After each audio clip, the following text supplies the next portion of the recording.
Bienvenue dans la deuxième partie de la construction de l'atelier.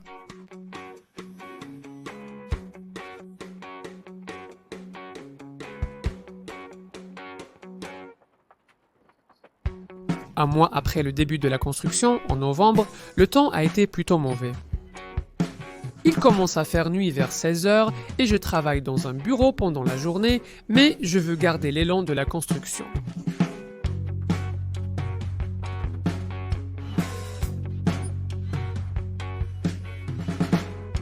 C'est à ce moment que ma lampe frontale s'est avérée utile. Elle m'a permis de continuer à travailler le soir.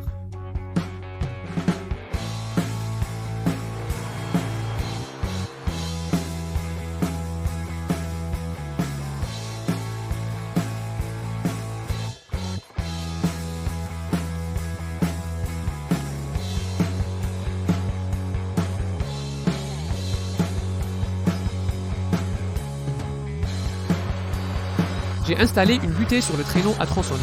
Je m'assis sur table afin de couper de petits morceaux de bardage à des longueurs régulières pour pouvoir les ajuster autour de la fenêtre avant.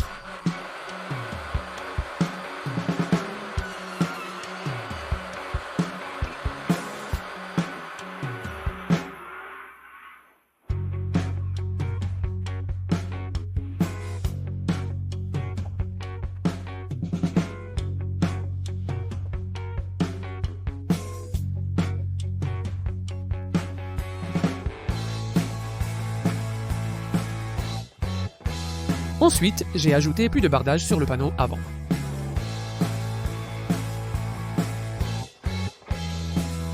Maintenant que les premiers panneaux de l'atelier étaient assemblés, j'ai commencé à réfléchir à la construction du toit pour avoir un peu d'abri contre la pluie pendant que je travaille. J'ai décidé d'utiliser une tôle de bardage métallique pour le toit, alors j'ai commandé 5 tôles profilées métalliques auprès d'une entreprise de couverture locale. Elles faisaient 3 mètres de long et un peu plus d'1 mètre de large, mais offrent une couverture d'1 mètre lorsqu'elles sont superposées, et la longueur de 3 mètres de ces tôles était suffisante pour couvrir l'ensemble. Profondeur de Mon atelier de bout en bout. J'ai commencé à installer les chevrons du toit que j'avais récupérés sur un chantier près de chez moi. Je les ai coupés à 2,8 mètres et peints avec de la peinture au bitume pour les protéger un peu des intempéries. J'ai fixé les chevrons avec ces équerres en acier à 90 degrés et je les ai simplement vissés sur la structure avec des vis à placo. J'ai espacé les chevrons de façon à ce que les arêtes des plaques profilées coïncident avec chaque chevron. J'ai installé 8 chevrons pour couvrir les 4,1 mètres de largeur de l'atelier. Les plaques profilées n'étaient pas trop lourdes, donc je les ai posées moi-même avec un outil que j'appelle un bâton pousseur pour les positionner. Les plaques de toiture étaient livrées avec des fixations en bois, boulons à tête hexagonale, rondelles en caoutchouc pour l'étanchéité et capuchons en plastique à placer sur les boulons. J'ai percé les plaques et utilisé une clé à cliquer pour serrer les boulons. J'ai fait cela à la main plutôt qu'avec une perceuse car je voulais m'assurer d'obtenir la bonne tension. Les instructions fournies avec la fixation disaient de ne pas trop serrer ni pas assez. J'ai utilisé 3 fixations le long de chaque arête avec un chevron en dessous. J'ai pu installer les fixations à l'avant en utilisant une échelle, mais pour celles du milieu et de l'arrière, j'ai dû monter sur le toit. Ensuite, Steve m'a aidé à transporter ces plaques de contreplaqué d'1 pouce derrière ma maison, car elles ne passaient pas par la porte arrière. Nous avons posé et vissé les plaques de contreplaqué sur les lambourdes traitées 2 par 2. À ce stade, cela commençait vraiment à ressembler à un bâtiment, et avoir un abri sous lequel travailler était génial.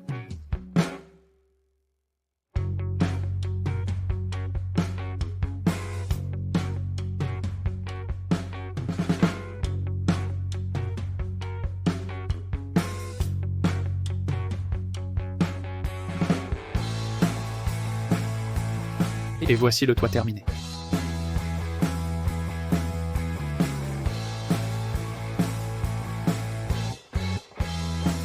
Les dernières pièces de bardage à installer sur les côtés avaient une forme compliquée à cause de l'inclinaison du toit. Alors j'ai marqué une pièce de bardage avec le bon angle et j'ai utilisé une scie sauteuse pour la découper.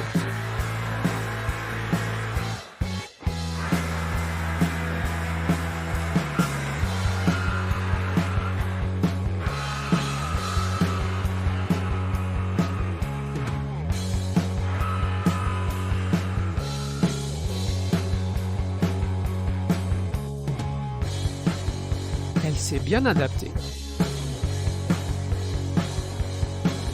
Il était maintenant temps de construire la porte. Alors, j'ai pris les mesures de l'ouverture et j'ai posé quelques pièces de bardage vertical sur le sol.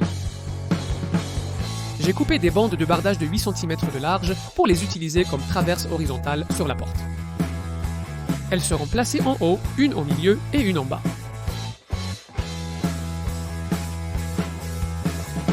Je les ai collées et vissées aux pièces verticales.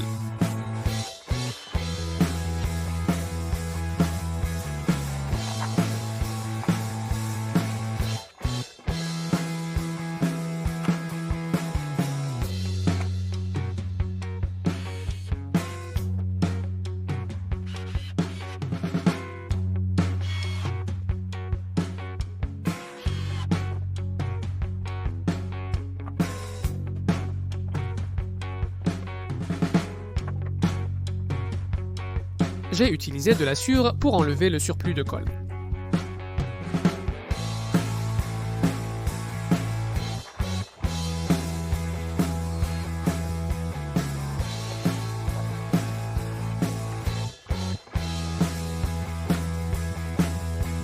J'ai utilisé 2 entretoises croisées en diagonale entre les pièces horizontales pour éviter que la porte ne se déforme avec le temps. J'ai donc marqué les angles à l'œil et je les ai découpés à l'aide du guide à onglet sur ma scie sur table.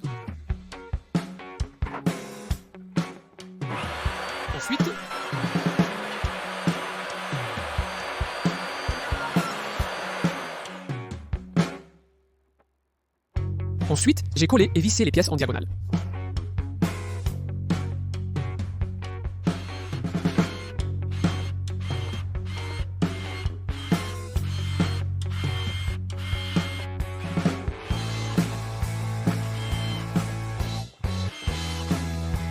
Découpez les traverses horizontales à la bonne taille.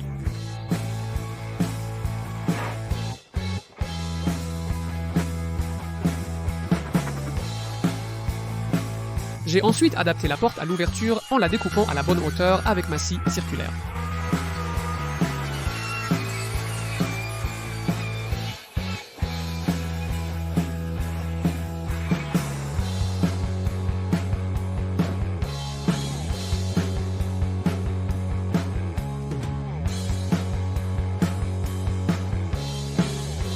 J'ai installé la porte avec 2 charnières en T galvanisées.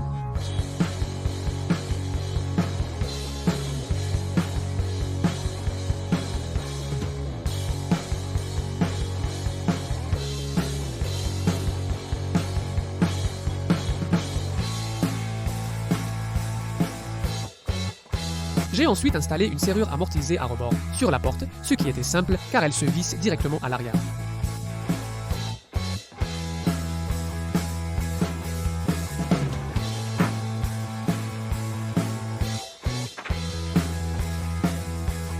J'ai percé des trous dans le cadre de la porte pour la serrure, que j'ai nettoyé avec un ciseau à bois. Puis, j'ai percé le trou de la clé sur le devant de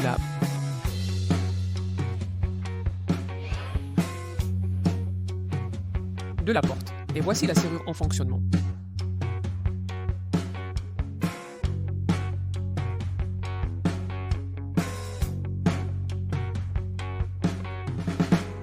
Je voulais combler les espaces entre les chevrons du toit à l'intérieur, tout en laissant quelques ouvertures pour la ventilation. J'ai donc découpé des chutes de bois de 3 par 2 aux bonnes dimensions pour les insérer entre les chevrons.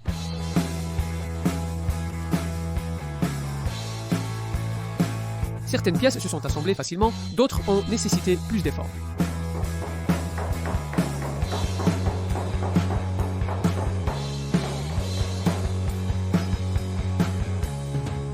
Et voici la structure terminée.